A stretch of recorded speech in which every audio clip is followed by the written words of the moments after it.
আসসালামু আলাইকুম। চোখে রক্তক্ষরণ হলে আমরা কিভাবে বুঝবো? এটা নিয়ে আমার একটি ভিডিও আমি লাস্টে করেছিলাম।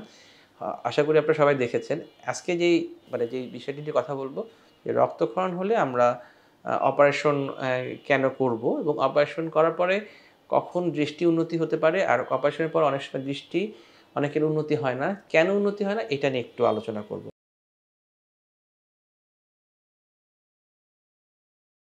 আসলে আমার এই ভিডিওগুলি কিন্তু চোখের এই যে সাধারণ চোখের চুলকানি কিংবা চোখ দিয়ে পানি পড়া এই রিলেটেড ভিডিও না। এজন্য এই ভিডিওগুলো হয়তোবা সকলের আগ্রহ নাও থাকতে পারে।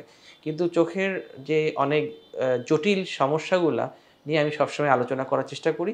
কারণ চোখে অ্যালার্জির কারণে মানে সব জায়গায় চিকিৎসা হয়। যেকোনো জায়গায় আপনি গেলে চোখের অ্যালার্জি চিকিৎসা করতে পারে। ফার্মেসিতেও অনেক সময় ফার্মাসিস্টরাও আপনাকে ওষুধ দিয়ে দেয়। কিন্তু চোখের যে জটিল সমস্যাগুলা, এগুলা নিয়ে কিন্তু আপনাদের অনেকের ধারণা কম।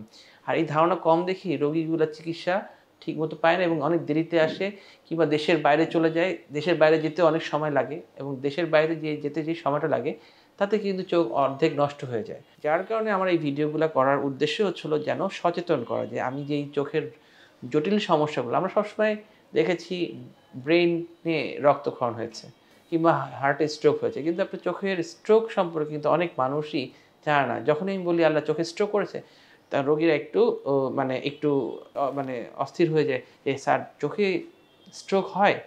তা সেজন্য এই ভিডিওগুলো আপনাদেরকে যদি মনোযোগ দিয়ে শুনেন তাহলে অনেক কাজে লাগবে। হ্যাঁ, চোখের রক্তক্ষরণ হয়েছে, চোখের রক্তক্ষরণ হওয়ার পর ওষুধ দেওয়া হলো, ঠিক হলো না। অপারেশন করব কিনা? চোখের রক্তক্ষরণ হলে চোখের রক্তের পরিমাণের উপর ডিপেন্ড করে এবং আনুষঙ্গিক স্ট্রাকচার, চোখে কী ড্যামেজ হয়েছে এটা একজন রেটিনা স্পেশালিস্ট দেখলে বুঝতে পারে।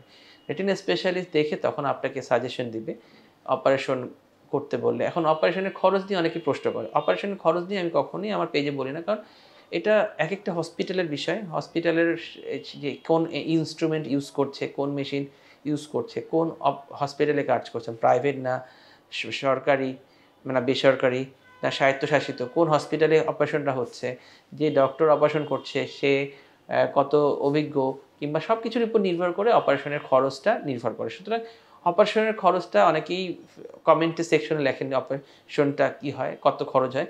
সেই খরচ সম্পর্কে যেই ডাক্তার করবে তার সাথে আলোচনা করে নেওয়াটা বেটার। কিংবা যে হাসপাতালে করবেন সেই হাসপাতালের সাথে কথা বললে সেখানে যদি আপনারা কমপ্লিমেন্টারি কিছু অপশন রাখে সেটা তার ব্যাপার। আমার মেইন উদ্দেশ্য হচ্ছে হলো অপারেশনটা করতে হবে। অপারেশন করার পরে অনেকের চোখের দৃষ্টি উন্নতি হয়, অনেকের দৃষ্টি উন্নতি হয় না। দেখা যাচ্ছে অপারেশনের পরে ডাক্তার সাহেব অপারেশন তো করলাম আপনার কথায়, আমি তো এর চেয়ে বেশি ভালো দেখছি না, আমার লাভটা কী হলো? হ্যাঁ, দেখা যাচ্ছে যে অপারেশনের পর অনেক রোগী অপারেশনের পর 100% ভালো দেখছে না।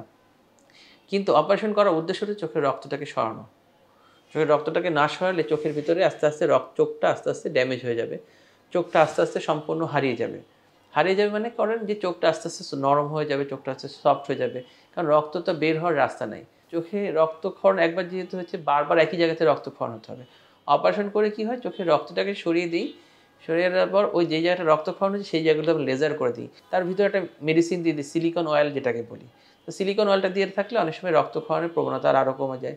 লেজারের কারণে রক্তক্ষরণের প্রবণতা কমে যায়। যদি আমরা অপারেশন না করি, কন্টিনিউয়াসলি ব্লিডিং হচ্ছে, চোখের প্রেশার বাড়ছে, ব্যথা হচ্ছে।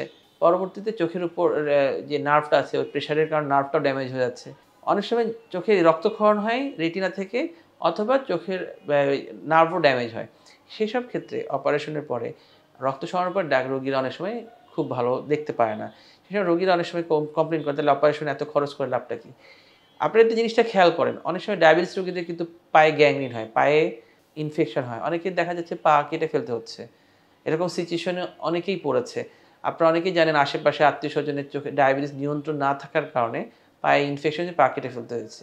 কিন্তু আমরা তারপর চিকিৎসা করতে যাই কেন? পাটা ইনফেকশনটা হলেও যেন ইনফেকশন রেগুলার ড্রেসিং করে পাটাকে রক্ষা করে দেয়। পাটা যেন কেটে ফেলতে না হয়, পাটা যেন পায়ের জায়গায় থাকে। যদিও আমি অনেক সময় এই ইনফেকশনটা কন্ট্রোল হওয়ার পরেও মানুষ ঠিকমতো হাঁটতে পারে না। কিন্তু পা তো পায়ের জায়গায় রেখে গেল। জিনিসটা অনেকটা এরকম যে চোখটা অপারেশন করা হয় অনেক সময় চোখটা চোখের জায়গায় স্বাভাবিকভাবে রেখে দেওয়ার জন্য অনেক সময় অপারেশন করাটা জরুরি। আমরা বেশিরভাগ রোগীরা এক্সপেক্ট করে যে অপারেশনের পরে খুব ভালো দেখবে। যেমন একজন রোগীর চোখে ছানি পড়লে ছানি অপারেশন করার পর যেই ভালো দেখে, ওই একজন রক্তক্ষরণের রোগীও সেই এক্সপেকটেশন আশা নিয়ে থাকে যে ডাক্তার সাহেব আমি তো অপারেশন করলাম, পাশের রোগীটা ভালো দেখছে, আমি দেখছি না কেন? আপনাকে বুঝতে হবে যে আপনার রোগটা জটিল। আপনার চোখে স্ট্রোক করেছে, চোখের রক্তনালী ড্যামেজ হয়েছে, চোখের নার্ভ ড্যামেজ হয়েছে, চোখ থেকে ব্রেনে সিগন্যাল পাঠানো ওই জায়গাগুলো অনেক সময় ডায়াবেটিস রোগীতে নিউরোপ্যাথি ডেভেলপ করে, ওটা স্লো হয়ে যায়। এই জিনিসগুলোকে আপনাকে বুঝতে হবে। এই ক্ষেত্রে আমরা অপারেশন তারপরেও করতে হবে চোখটাকে সেভ করার জন্য। চোখ সেভ করার জন্য হলো অপারেশন করতে হবে, সাথে আপনাকে ডায়াবেটিস এবং উচ্চ রক্তচাপ ওটাকেও মেনটেন করতে হবে। কেন মেনটেন করতে হবে? যদি না করেন আবার চোখের ভিতরে রক্তক্ষরণ হতে পারে। অনেক রোগী দেখা যাচ্ছে অপারেশনের পর ভালো দেখছে, আমরা তেলটা মেডিসিনটা বের করে দিলাম ৩ মাস পরে, ৬ মাস ১ বছর পর আবার রক্তক্ষরণ নিয়ে আসে। কেন? তারা অনিয়ন্ত্রিত ডায়াবেটিস, অনিয়ন্ত্রিত উচ্চ রক্তচাপ। সেজন্য এই জিনিসগুলো মেনে রাখতে হবে। সুতরাং আপনাদেরকে যারা ভিডিওগুলো দেখছেন, চোখে রক্তক্ষরণ হলে অবশ্যই একজন রেটিনা স্পেশালিস্টের কাছে যাবেন। যদি ঢাকার বাইরে যদি রেটিনা স্পেশালিস্ট না থাকে, একজন নিকটবর্তী ডাক্তারের কাছে যাবেন। তারা যে চিকিৎসা দেবে সেই চিকিৎসা অনুযায়ী তারা যদি রেফার্ড করে দেয় রেটিনা স্পেশালিস্টের কাছে, যে কোনো রেটিনা স্পেশালিস্টের কাছে যেতে পারেন। এটা কোনো সমস্যা নেই। আমি কখনো আমার ভিডিও দেওয়ার উদ্দেশ্য না যে আপনি আমার কাছেই চিকিৎসা করতে আসেন, এই চিন্তাভাবনা করে আমার কখনোই আমি ভিডিও বানাই না। আমি শুধুমাত্র আপনাদের সচেতন করার জন্য ভিডিওটা বানাচ্ছি, সো দ্যাট আপনারা যেন চিকিৎসা দেরি না করেন। একজন ডাক্তারের কাছে যেতে হবে। আর অবশ্যই এই ভিডিওগুলো মানুষদেরকে শেয়ার করতে হবে, বিকজ যাদের এই রোগে নিয়ে ভুগছেন তারা যেন দ্রুত চিকিৎসা পায়। আমার এই চোখ রিলেটেড অনেক কন্টেন্ট আছে আমার এই ডক্টর মোহাম্মদ ইসলাম ইউটিউব পেজ এবং ফেসবুক পেজে। আপনারা লাইক এবং সাবস্ক্রাইব করে রাখতে পারেন, সো দ্যাট রেগুলারলি আপনারা এই ধরনের অনেক ভিডিও পাবেন যেটা আপনাদের অজানা, যেটা আপনাদের সাধারণ মানুষরা জানবেন এবং আশেপাশের অনেক মানুষকে আপনি জানাতে পারবেন। ধন্যবাদ সবাইকে।